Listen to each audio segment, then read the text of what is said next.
now, as Brother Mikael and Brother Peace have been collaborating on marvelous, important ways to overcome histories of trauma through ancient medicines. And I just want to hand over to the three of them with gratitude and grace.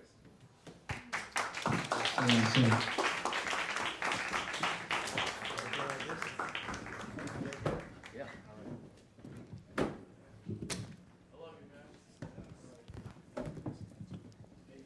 You want to start us off, Steve? Sure. Go ahead.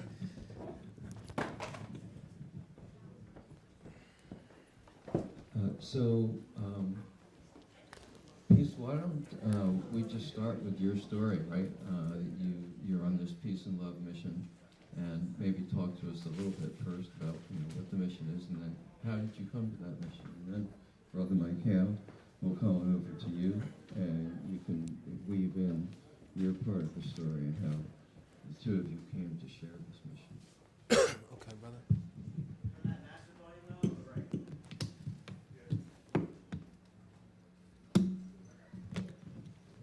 Can everyone hear me?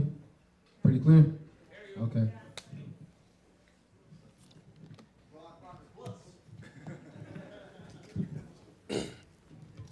Yes, I'm on a journey of advocating for peace, promoting peace, and embodying peace on my journey and my lifestyle. I'm a native from Richmond, California, but I have family all throughout the Bay Area. My mom and father's from San Francisco, so I spent a lot of time out here in San Francisco growing up. But I grew up in a negative environment in Richmond, California, in the hood. And in my environment growing up, I witnessed a lot of trauma and pain, a lot of violence, a lot of black on black crime, a lot of self-hatred, just a lot of sickness in my community. And just being a part of that community growing up on my journey, just being surrounded by all this toxicity and negativity, I got caught up in the experience of being a victim of gun violence in 2016. In 2016, I was on a path of just trying to find myself, questioning things, questioning reality. A lot of things in society didn't make sense to me. So I was just on a journey of just discovering myself and just trying to figure things out in life. And on that journey, I ended up coming across the experience of being with one of my coworkers. We were supposed to go to work that night. I was working a warehouse job in Richmond, and we worked overnight shifts.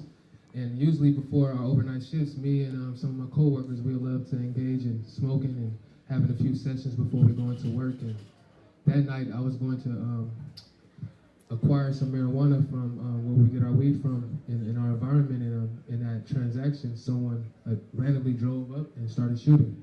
And now in my environment, there will be random drive-bys and reckless violence that occurs, because it's a lot of sickness.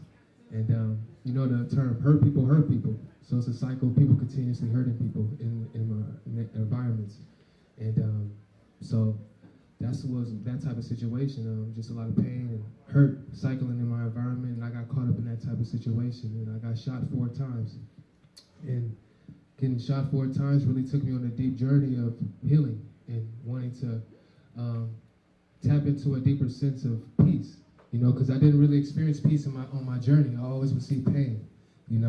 Even my father, he's a survivor of gun violence as well. My grandfather, many of my cousins. So just the cycle of gun violence runs in my family, And so that didn't resonate with my spirit to just see so much pain and this things continuously on. So I wanted to stand up for peace and love, where I don't see a lot of my brothers advocating for that. A lot of them, especially when it comes to music and their lifestyles, they're advocating for pain and continuing those cycles of hurting each other. So wanted to just embody a higher vibration, and so started healing myself and working on myself, and started working with different plant medicines and mushrooms. Psilocybin was that tool for me to tap in deeper with myself. And I started doing more research on psilocybin and heard so many different testimonials of how you can heal from PTSD and trauma. So that took me on a deep journey of wanting to open myself up to it and go deep within it. And I found myself releasing and healing and overcoming different things I was dealing with, and I seen the power and the divinity of these ancient tools, because I started to learn that these are ancient tools that many of ancient civilizations have been working with, So I started going to conferences and expanding my awareness and tapping in deeper, and I started to get my own visions, and I started tapping into art and expressing my imagination. Like I'll work with these tools and I'll get these beautiful visions of ancient Kemet, different images of just natural symbols and stuff like that. So I started to reflect that in my art. So this is what I have on right now is a piece of one of my visions in my mind that I see. So I just started tapping in with these mushrooms. Like, damn, these are powerful. You know what I'm saying? So I wanted to share this with our people, just humanity in general. A lot of different communities, they've been demonized and people have been conditioned that they're a drug, but these are natural element from nature. So I started to just tap in and utilize it and work on myself, and then started to advocate for working with them in different ways through art, through healing, and through meditation, and many different things. And nature was a way for me to heal on my journey of healing. So I started tapping in deeper with nature, and I started a movement called From the Hood to the Woods. So if y'all seen up on the slide a few pics of me out there with a community of people, I intentionally started a movement to get brothers and sisters to join me, to get out to nature and to open their minds and realize the beauty and the connection that we have with each other in the ecosystem.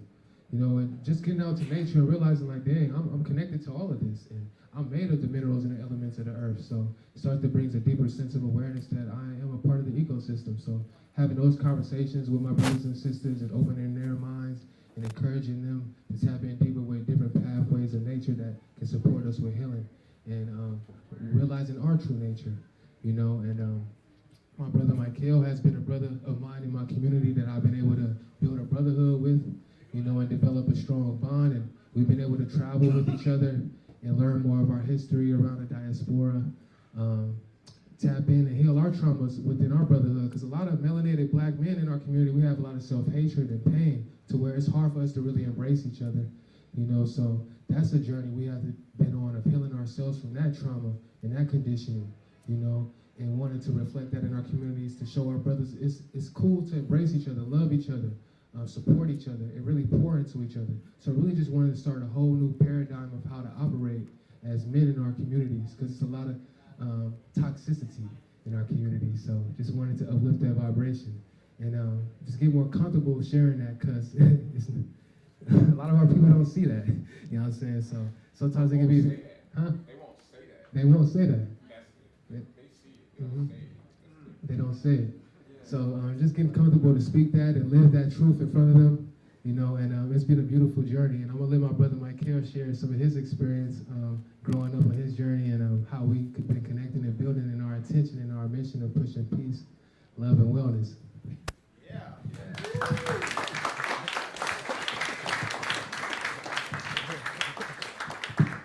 Lord, peace, love, and light.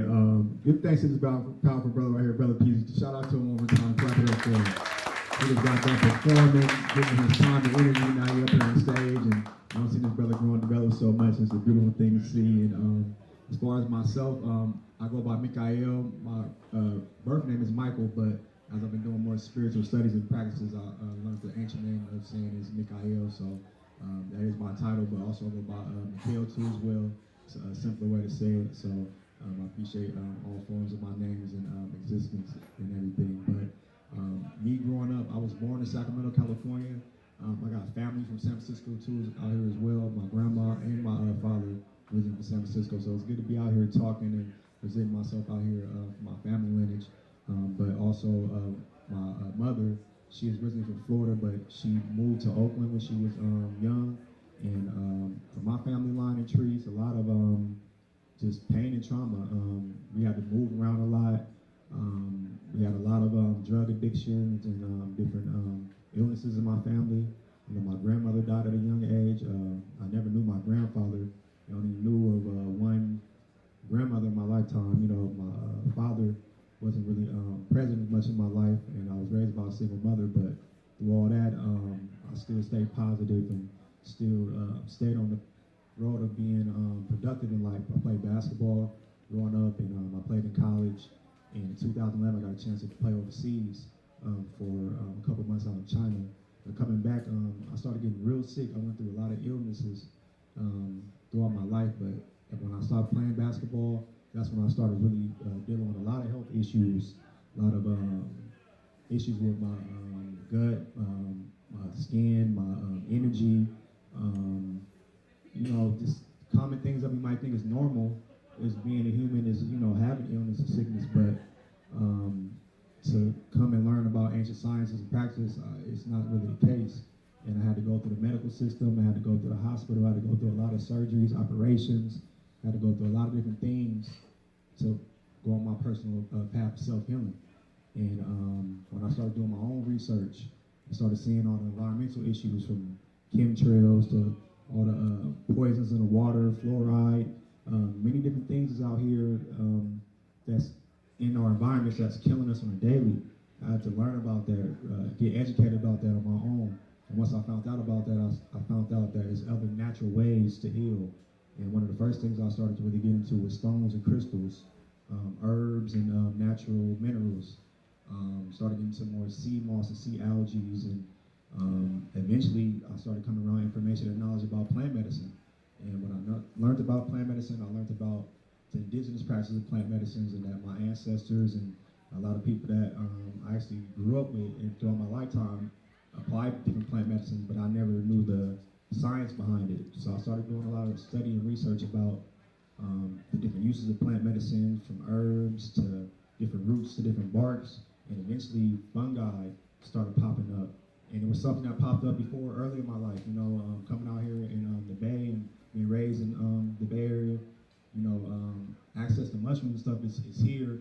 Honestly, it wasn't like really as used in my current urban environment, coming from the melanated community out in the Bay Area. So me being aware of it, but not knowing how to use it, you know, I never tried mushrooms until I got to a certain age and certain knowledge and information about it that I knew was a good thing for me to do. So when I trusted myself and I actually got a chance to use mycelium for the first time in 2016, or 2015, I'm sorry.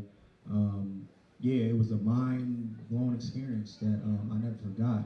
And I give thanks to my brother Sabir for putting me on and introducing me to it, because truthfully, it's hard for a lot of people in the urban, like black communities, to accept things outside of ourselves, because we don't know no better and we don't get access to information to a lot of different things. So at that point in time, I started to teach myself, and I got all the information I needed from different teachers that I was seeing online, from Dr. Sabi to Baba Kalindi Ai, which is a great master teacher when it comes to martial arts and mushrooms. He really activated my mind to exploring plant medicines a lot more, and I got a chance to meet him in 2020, and it was a beautiful divine experience. And within all that happening, just by me using plant medicine, by me healing myself, I started to become naturally a healer and advocating for natural healing, and started going to natural healing retreats and traveling more to different African diasporas where I have ancestral roots from, but also that was calling me to go there. So I went to Cuba, I went to Haiti with my brother Peach. You know, he shot a film out there, Haiti and them. Y'all should check it out. A beautiful film shot right there in Haiti, talking about his transformation story. But when we went to Cuba and Haiti, that really activated me to ancestral lineage and line and going deeper into my DNA.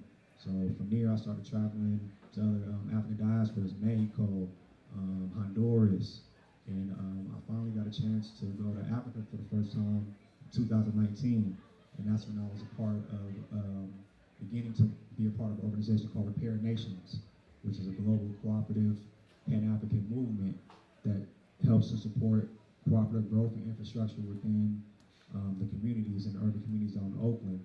But now we have been traveling, going to Ghana, doing travel tours, giving cultural information, doing cooperative conferences and business education, and we've been growing, and it's starting to become more of lifetime works of rebuilding legacies and getting back to culture, but also eliminating things that's hurting the whole world with capitalism. You know, it's a lot of corruption going on the planet. It's a lot of politics and things that's not serving humanity. And as I've been traveling to other places and seeing these things, I'm like, man, like, this is a global issue for everybody, you know. So in the process of all that happening, I met Brother Peace, you know, at an event that I held, and we've been holding space in our own community around plant medicine, art, music, and we're part of a collective called Raw Soul Collective. I can check this out, it's RAWSOL Collective, but we hold space for events, also for plant medicine, art, music, and we do a lot of things around culture, melanated culture out in our area. And yeah, we met Steve in 2020 at the, 2020, what's that, 3 or 2? 2023, yep, at the Open Psychedelic Conference. And I met through Brother Peace and Steve, and we got connected, and we did some amazing building. Had an amazing experience in Jamaica at the Rastafari Indigenous Village. And ever since that time, we all just been building and speaking about this global peace for humanity, you know, bringing the end of separation and just bringing people together. So I'm happy to be on stage speaking right now and get an opportunity to connect with everybody. And yeah, I'm passing on to Steve. Thank you.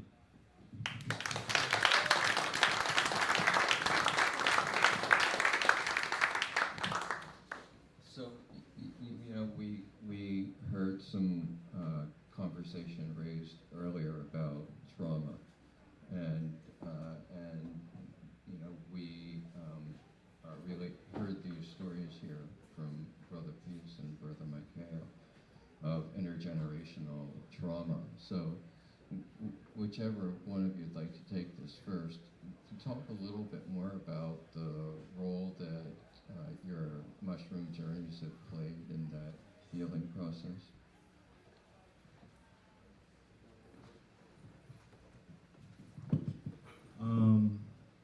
Yeah, mushrooms have definitely been, I would say, the key catalyst to my healing journey.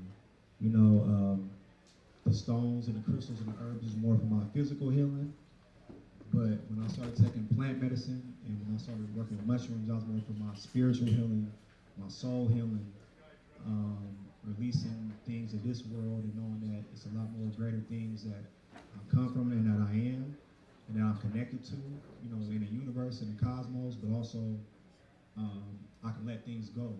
I don't have to hold on to things as much and be heavy on my heart. You know, started learning about the laws of Mayat and the laws of, like, you know, being unattached from, you know, the world and just being one, you know, with everything.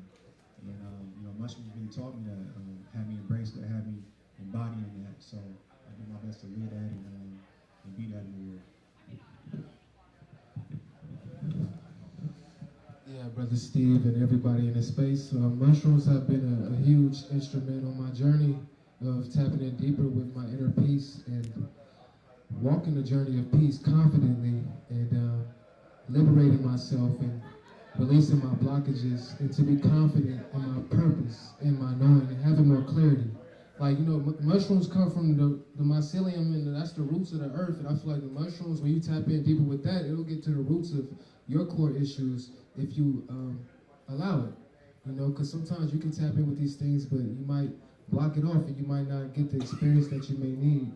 But taking the time to really sit with yourself and be intentional with going within and healing and going deeper will really discover more deeper realms of yourself, you know. So I got to tap into deeper layers of myself and explore more of myself and to embody more of myself, to walk more confidently in my light and to push peace out here. So it has been a huge instrument, and so that's why I highlight mushrooms in my art, my music, and then the works that I do.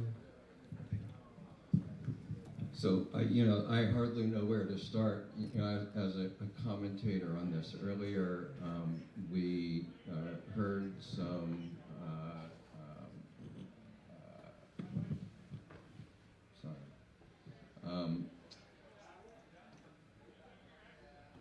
Could you talk a little bit more? We one of the experiences that we've had together, really interesting experience, was a visit to a place in Jamaica, a remarkable place called Rastafari Indigenous Village, and sort of another part of the African diaspora, where we were able to participate in the medicine ceremony together. And it was a really interesting gathering. It was what we call the Change Makers Retreat. And we had some folks who were willing to underwrite the cost of the retreat to make sure that we could have a wide diversity of folks attending it. And so we did have like a really wide diversity of folks. We had one of the original founders of one of the largest cannabis companies in the world, Curaleaf, who was there with some staff, and we had people from the East Coast, the West Coast. We had people straight out of the hood. So there was just this incredibly, for me, this incredibly rich mix. And you know, we think about moving into the solar punk future and imagining that future. And it's a really important thing for us to do, but you know, in reality, we have this very wounded world that has been just put into terrible shape by the ravages of colonialism and racism and capitalism. And one of the hopes that, you know, one of the things that I think needs to happen for us to get into that solar punk future is a process of really confronting that history and talking about that history and healing from that history. And for me, one of the hopes of the work that we are doing at Rastafari Indigenous Village was being able to share some of those experiences with each other. And I don't know, would either of you like to talk a little bit about that time there in Jamaica? Yeah. Yeah, shout out to the ancestors, shout out to the Most High, shout out to Rastafari. Shout Mikael. It was such a beautiful experience. Good thanks to you, Steve, for aligning that, you know, and getting support on that, because it definitely wouldn't happen without that, you know what I'm saying? And it was my first time in Jamaica, my first time to the island. I've been wanting to get there for some years, but anytime I travel, I try to be invited or, like, you know, being called to the land. So it was a calling to come to Jamaica, and I was like, I need to, you know, come, you know. So when I came, I had no expectations, no really knowing, you know, that we was going to the retreat and that everything was going to do, I was just going to be free to let spirit guide and be, you know, present. And, you know, I'm happy I did that, because it was so much more than I can ever have expected. It's a beautiful land, and the village is right there in Montego Bay. It's such a beautiful location, very tropical, very natural, and as soon as you get there, you get greeted with so much love and iriness and happiness. You know, it's a beautiful vibe, and yeah, we had how many days we was there for the retreat again? Like 18 people.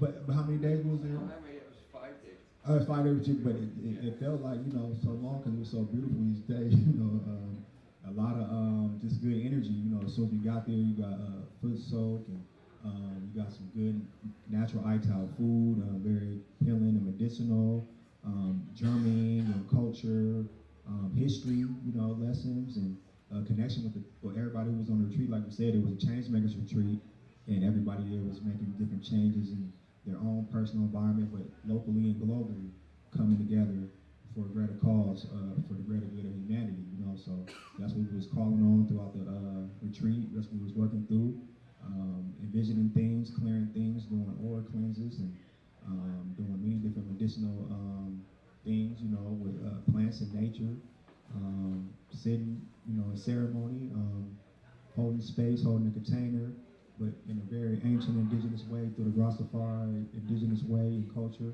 It was a beautiful thing. I never would have even imagined, like I said, it would have been before that. But now that I see, I'm deeply connected to the culture, deeply connected to the roots of what the Rastafari stand for, what they believe in. And I'm here to support and to be present and to do works, you know, at the village, you know, moving forward in this lifetime. It's a beautiful connection, you know, works we doing. So big thanks.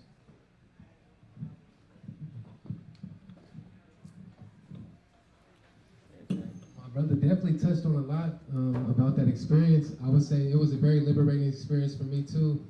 Growing up on my journey, I really resonated heavy with the Rastafari culture. Like Bob Marley was a big inspiration for me on my journey. Looking up to some of his messages, his teachings, and his songs. So, and people will always just assume that I'm a Rasta, you know, because of the locks and things like that, and the vibe that I carry. So going out there, it was a natural vibe and connection, and very welcoming. Like my brother Mikael said, so much love. The vibrations were very high. The ITAL vibrations, the food, learning about the culture, singing some of the songs. I love to dance and stuff like that as well. So I was doing a lot of dancing and praising and just feeling really liberated and free out there. So I'm really grateful for that culture and the connection, you know. Yeah, it was an amazing time with many different people coming together around the plant medicine. So, you know, we've been hearing kind of different versions of what the solar punkification future looks like. Any, you know, particular perspectives that you have, Peace, on what that future looks like coming from a melanated perspective? Or does it look different from a melanated perspective? What's the solar punk future look like for you? When you say from a melanated perspective, I feel like we all got some type of form of melanin in us as beings of the earth and organisms, you know. So I just feel like we have to get to a higher level of awareness and realizing that we are all organisms, a part of the ecosystem. So that's my message, and wanted to preach and encourage people to realize that and realize a deeper connection to source, and that we are all part of a collective web of consciousness. We are all conscious beings, a part of this web of life experiencing in this present moment. So that's one love, that's a one frequency. We are all on one vibration right now. And if we can get more people to realize our oneness and our connection, it can be more peace, it can be more liberation and compassion and awareness for each other. A lot of us beings on the planet don't really understand each other, you know, and it has been a lot of war, a lot of pain, a lot of trauma in the past, but that doesn't have to be our future, you know what I'm saying? So I see a future of peace and liberation and honesty and transparency and learning how to work amongst each other as beings on the planet, you know what I'm saying? Creating a divine, harmonious ecosystem. And that's things we was talking about and visions I seen when we was in Jamaica, when I was off the mushrooms, on a high vibration. Like, we can really have peace in this existence if we truly be intentional and desire that, you know what I'm saying? And peace looks different for different beings, but, you know, we can all cultivate different forms of that, you know, in my vision. And coming out of your experience, what's that solar punk future look like?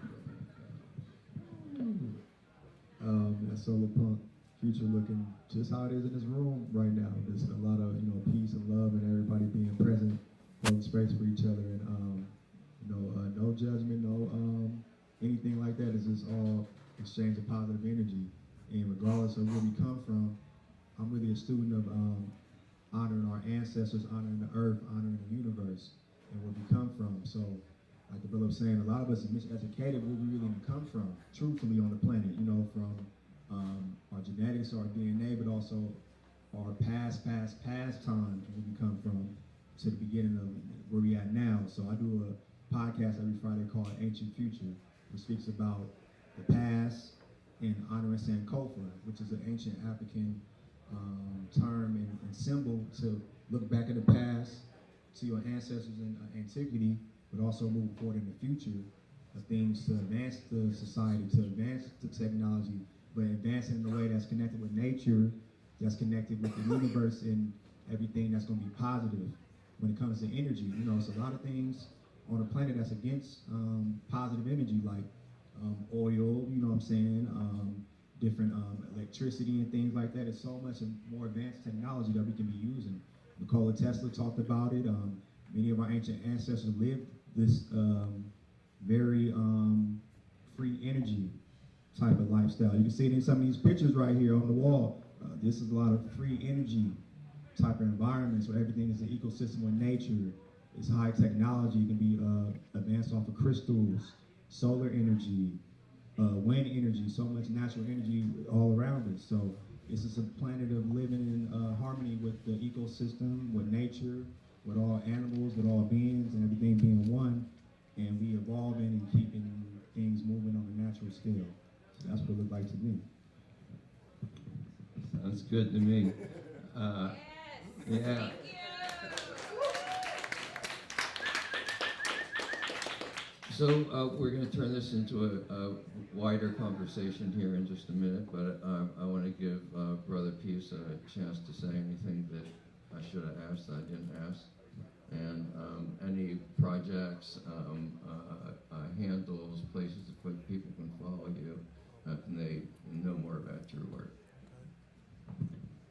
tap in with me, I'm Brother Peace on all social platforms, and also I'm a music artist, so I got music that's available on all streaming platforms. And also I do a lot of community work. In Richmond, California, I provide healthy, alkaline, vegan food to the community, and at a space called Naturally Herbs for brothers and sisters who are looking to get support with their health and wellness in the community. I also work with my brother Mikael in our collective called Raw Soul Collective, where we promote health, wealth, knowledge of self, and collective economics, art, and hip hop. You know what I'm saying? So we also have events, and you can follow us at Raw Soul Collective. And also I have a movement called From the Hood to the Woods, where we have monthly nature gatherings. So if y'all ever want to come out and tap in or support the movement, you can follow the page and check us out. We have gatherings all throughout the Bay Area where we're having nature gatherings and building better relationships and with each other and in nature. And, Good catch, brother. Good catch. Give thanks, Brother Peace. You can find me on social handles. On Instagram is Magic, M-A-G-I-K, Medicine Man. All one word, Magic Medicine Man. On Facebook, Mikael, which is M-I-K-H-A-E-L, Garvey Ali. As the brother said, we connected with Raw Soul Collective, so that is R-A-W-S-O-L Collective. That's on all social media platforms, YouTube as well. And I'm also part of Repair Nations, R-E-P-A-R-E-D Nations .coop. We're a cooperative organization. We do travel tours, cultural tours out to Ghana, Tanzania, getting ready to go to Jamaica this year. Keep building global cooperative ecosystems for the same future of extending positivity on the earth. All right, thanks so much. Questions?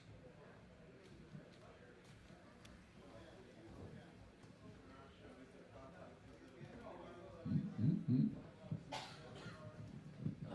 want to come up and just say? You just come on up and briefly introduce yourself and ask a question.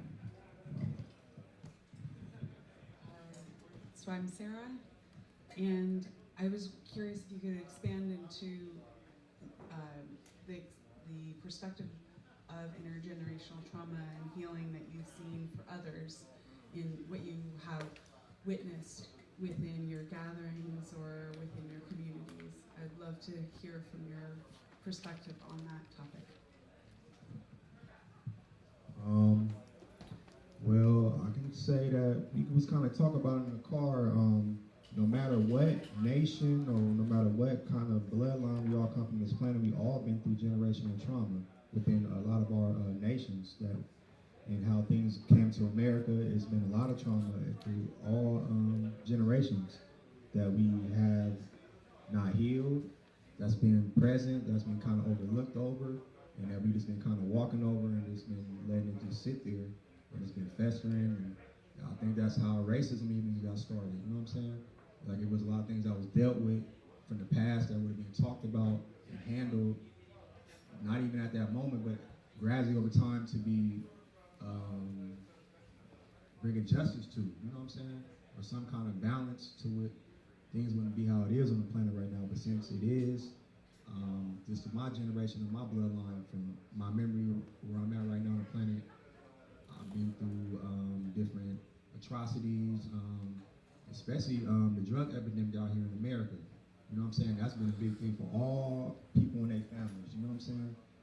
And we talk about plant medicine tonight. This is a plant medicine community, so I hope people know the difference between drugs and plant medicine, and how drugs really been implemented in America, and how it's killing a lot of people, but how, that's another trauma in itself. There's so many different traumas that we are dealing with as humanity that we have to talk about, have conversations about, and heal from, so no matter what angle we come from, it's just all about remembering and letting it go, and that's what a lot of plant medicines can help with. So that's why I advocate a lot for natural healing and plant medicines, so we can see these things, be able to sit with them, and release them and let them go. And we all can live a better and more happy life. Thank you for touching on that. And during some of these gatherings and stuff like that, there's been a lot of people coming out that have expressed that they never been out in nature or never been hiking or never been outside doors to meditate or be intentional to tap into nature for therapy. You know, so after seeing that, it really has sparked me to stay consistent with activating space and holding space for my brothers and sisters to come out and get support and encourage them to open up and release and realize that they have traumas and things that they're holding on to. Some people don't even realize it. They're numb. A lot of people are numb out here. They've been suppressed. You know what I'm saying? And people just continue to go on, you know, but these medicines can really allow you to have the opportunity to go within and feel and acknowledge what you're dealing with. Sometimes we have some things deeply rooted in our core we don't even realize. Like when I tapped my first time doing psychedelic mushrooms, I didn't even realize I had some childhood traumas deep in my core that I was still holding on to that was affecting my behavior in life. You know what I'm saying? And the mushrooms really helped me go within and sit and face these things and acknowledge them and accept what I've been dealing with and then release it. And now I'm much lighter, you know what I'm saying? And I can share that with someone else and encourage them. Don't be afraid to go within, go in that darkness, go into the dark spaces, go into the past, because it will help liberate you. That's why a lot of people are heavy out here, because they have trauma, you know what I'm saying? And I know that you asked about other folks, right? But and you asked about other folks, right? But right within Peace's story, you can see the healing power, where he comes from a family where there's intergenerational gun violence, and he could well have made a decision to retaliate against the people that shot him, and he didn't make that decision. He made a different decision. So there's powerful healing that just hearing these stories that I've been able to see, and it's just an amazing indicator of the role that these plant medicines can play in helping us get to the solar punk future that we're imagining. And it's so important to imagine it. Your art is like so important. It's a goal, all of the art here. If we don't imagine the future we want to get to, then it's never going to happen. But it also really takes it, going into our communities and doing the hard work of making these transitions. And that's where these plant medicines, I think, have such an important role. So, other questions? Yeah. I'd like to hear more. I don't think I need the mic. About you've got the woods thing going on. Yeah. I love that picture. What other things are you doing to mentor or help people that are on your journey? What sort of other cultural institutions are you creating? You've got food thing, right? I mean, is there anything more that you have just you see where I'm going? Building a culture around your insights to spread that. Yeah, we're still growing. Still learning different ways how we can. We're still growing and learning different ways how we can expand upon this mission and impacting and activating different spaces to help people with their trauma and tapping in deeper with themselves and just building community and creating peace and harmony in our environments. So we host different events, different series of events, and we're also traveling as well to look to get more connections around the diaspora to encourage more traveling and more relationships around. Like my brother works with an organization called Repair Nations, so we have these diaspora travels, and we're looking to get more resources as well, so we can get more brothers and sisters from our environments to travel and have more cultural experiences, and we can learn different ways how we can exchange culture, but expand upon our cultures.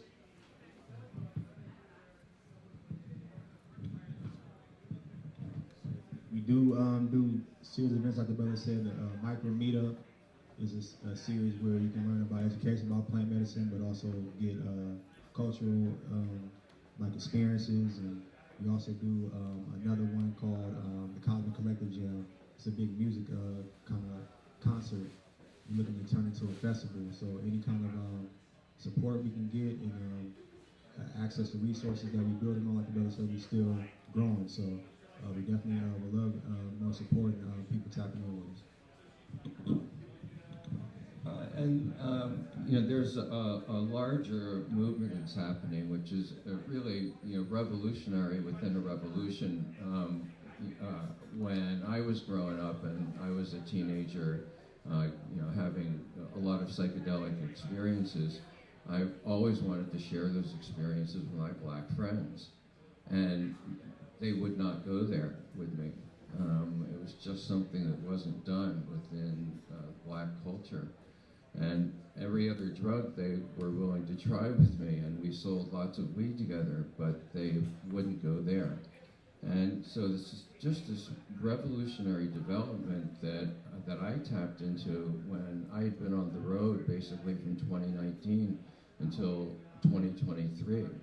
And in that period of time in my hometown of Oakland, this incredible revolution happened in the black community. And there were some conferences, like groundbreaking conferences that were held, that really highlighted, what has happened in the past few years, and then also tapping into, and maybe whichever of you would like to take this next one, tapping into this really lost history of mushroom culture and mushroom spirituality that has existed for an awfully long time in Africa. I'm not expert on it. No, I'm putting you on the spot. So yeah, I appreciate you, Steve, for bringing that up and highlighting that. I'm a student in lifetime fall under the teachings of Baba Kalindi Ai, which is a master teacher of psilocybin mushrooms, but also other plant medicines, and a master martial artist, and just a very cultural, well-traveled man who did a lot of work on the planet to connect the African history and culture of mushrooms and psilocybin, along with martial arts, along with African culture, and he brought it back to America. He traveled to many places in Africa and did studies and research, and actually went and did work and practices with the African nations that he was connected to, and he brought it back to his community in Detroit, Michigan, and he's been doing that for like the last 30 plus years before he transitioned in 2020, and I found about him kind of later in my journey before he transitioned, but I did get a chance to meet him when he came to Oakland in 2019, coming to 2020 before he transitioned to do a talk and educational event. After that time, I connected with him, and then from there, he transitioned in 2020. But he's a part of a big psychedelic community out in Detroit, Michigan. It's a Afro-diasporan psychedelic community off the studies and teachings of ancient martial arts and sciences and working with mushrooms. And they really focus on more of high-dose mushrooms. He was a very deep explorer when it came to mushrooms. It recorded that he took the most of 50 grams of mushrooms. Yeah, he was taking a large amounts of mushrooms, and he educated about the high doses of mushrooms, taking over 20 plus grams to really explore and travel and go into the multiverse and come back with information and downloads and communicate with other entities and beings, but also to tap into the spiritual warfare that's happening all around us on a daily. And he really advocated for the science of tapping into the ancient information of Kemet that has symbols and different charts and graphs on the pyramids and different things on the temple walls and mushrooms. And he talked about the science of them using it in their spiritual practices and using it in their spiritual societies, and speaking about the martial arts and the practices of Tai Chi, of Qigong, yoga, all these things coming out, the practice of using mushrooms. And at times you can see, you take a larger amount of mushrooms, you might start stretching and moving your body a certain way, or an animal spirit or something might come out of you, or just different things that he knew, the awareness that these came from a lot of ancient and Afro-Indigenous cultures and sciences. And he held many plant medicine conferences in Detroit, and they're still holding them to this day. But he also inspired myself, inspired Brother Peace, and our good brother Reggie Harris, part of Oakland High Fae. Anybody in here know about Oakland High Fae? Okay, it's an organization, a movement as far as working with mushrooms and growing mushrooms and holding different events and conferences. So the brother held a conference in 2020, the Open Psychedelic Conference, and since that time, helped bridge the gap between the Detroit and Oakland psychedelic community and bringing more awareness to the urban and communities out in the Americas now. You know, it's spreading with the decriminalization laws being passed and everything moving. So it's starting to help the whole Western society, just off the movements of, you know, himself and other great practitioners within his community, but also within the urban community too as well that may not be as well known. So everything is growing. There's no barriers, no limits, and it's nothing about race or age or money or anything like that. It shouldn't be. You know, that's the thing that he was mostly trying to break the barriers of. He went to many conferences in London, UK, many places in Africa, all around the world, advocating for use of mushrooms to explore and to tap in deeper with culture.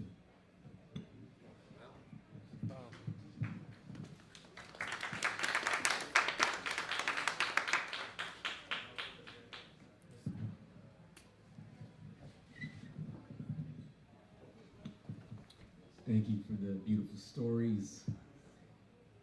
Curious, at the intersection of trauma and addiction, whether you have experience with iboga being helpful for addiction and coming off addiction, and your thoughts on the sort of synthetic version of that, which I believe is called ibogaine, and pros and cons.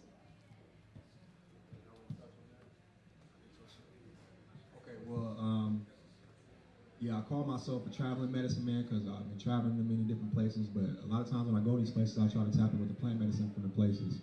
So I haven't personally traveled to Gabon, where Ebola come from, but I do know practitioners that come out here to North America and have came to the Bay Area, Oakland, San Francisco, the whole Ebola ceremonies, the whole personal ceremonies, and they started to open up to more group ceremonies. But that medicine is a very, very ancient medicine from the root bark of a tree, the Ebola tree. But it's not nothing to like play with as much as mushrooms because it's very concentrated and very potent. There's a lot of people that have found death by doing that experience. It's not something that nobody plans for or nothing, but that's a very, very deep, deep spiritual experience. I had a microdose ceremony off Ebola. I didn't go as deep to go through that much of that experience, but I went enough to it release pain and trauma on it and made me feel like I was back in my childhood. As soon as I took it, I started laughing and giggling, and I felt like a child again. And I was like, wow, I haven't felt like this since I was young. Like, it was like all the things that I've been through, sometimes they trapped on top of my head. And no matter, you know, I'm still healing through trauma to this day, but it would pop up every so often. I went through this experience, I went through that experience. All that was gone. I was just at a pure state of just bliss and just happiness.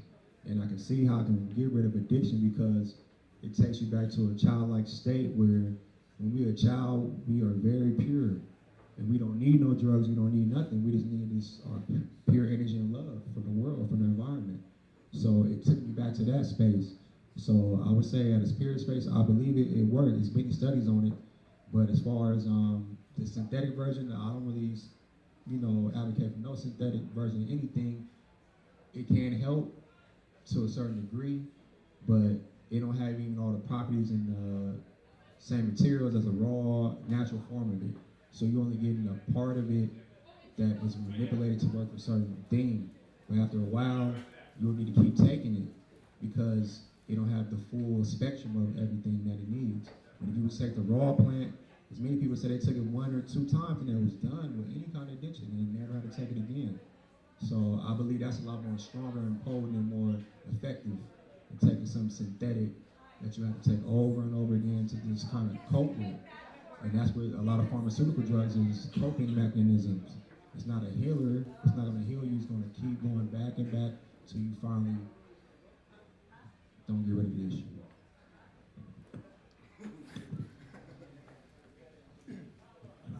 So thank you very much.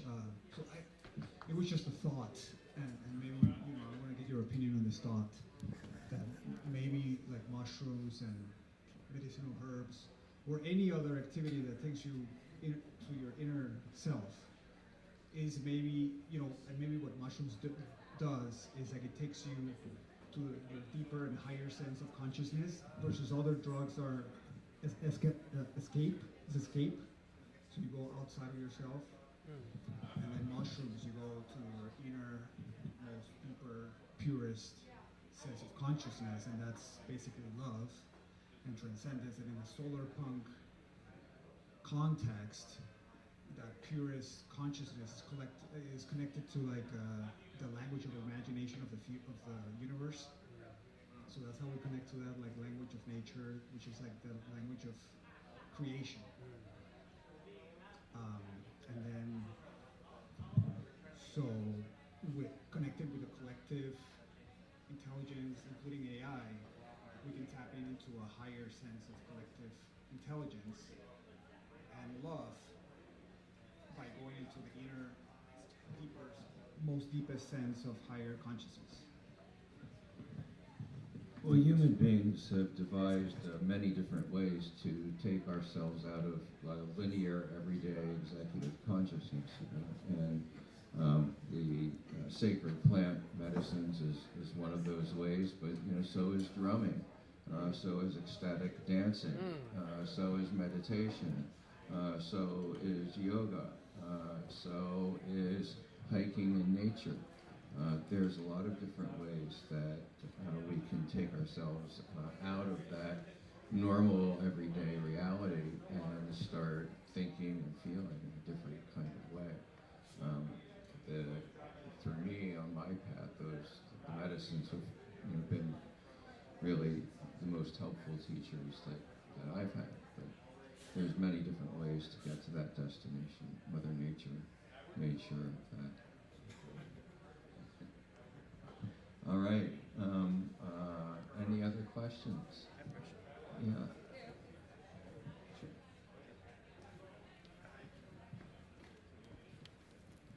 Good evening. Thank you so much. I have a question for Brother Peace. About peace. I'd like to hear more about it. I think we don't talk much about it in our society. So, how do you define it? Like, what is it? Like, how do we get there? Why it's so important? How?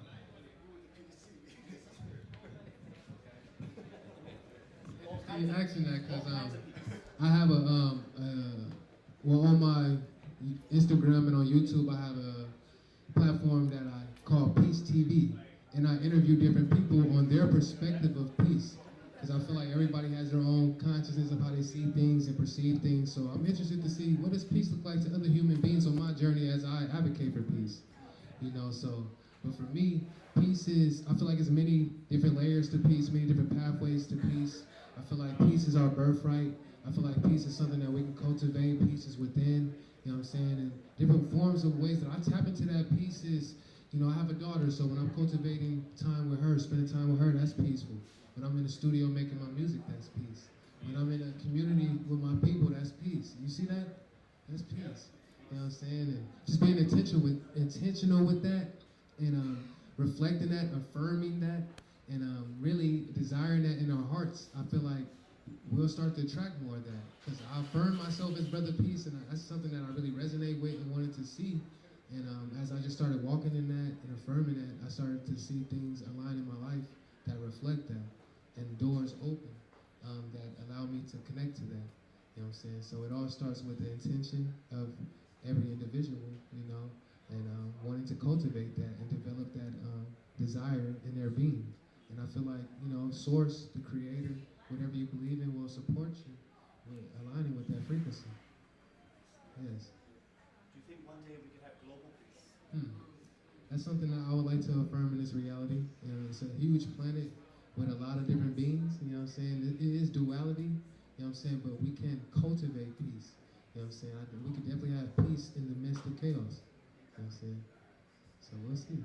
But I'm going to continue on my journey pushing and advocating for peace, you know what I'm saying?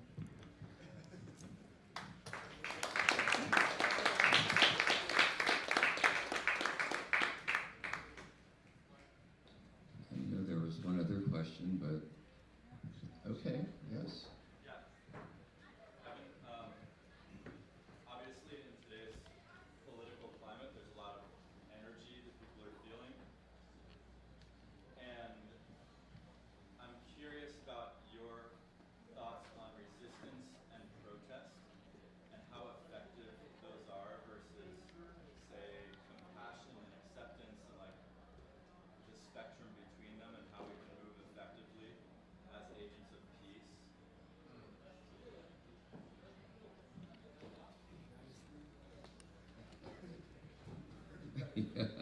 Okay, look, for me, in my version of peace, there is no peace without justice. And so we have to take a look at the injustices that exist in our world, and we have to work on correcting them and healing them if we want to get into a solar punk future. So for me, I think that that's the bottom line, and that's what what I hope to try and strive for and see. So what does that mean in a time like this? I've lived through many different waves in American political life, and there are times when we as a culture have an ability to push forward into the political process and make real change. And there are times when those windows of opportunity close. And when they close, they give us a almost forced opportunity to really dig into our culture and strengthen our culture and take a look at ourselves and what's going on within ourselves. I've been, taking a look at not just what's going on with the election, but what's going on in general in our lives here in North America. And the new mantra that's coming to me is that reflection is resistance. Right? When the machine wants to keep you plugged in constantly, either working or being plugged into a screen on your phone, a screen in your car, a screen in your home, a screen in the airport, a screen in the mall, a screen in the store. If you're looking at a screen, you're not reflecting. So when do we reflect and when do we think about things? And so for me right now, what's going on is so chaotic, it's so unpredictable, that I'm taking advantage of this opportunity to engage in some reflection. And maybe as the dust settles, then there's opportunities for effective resistance.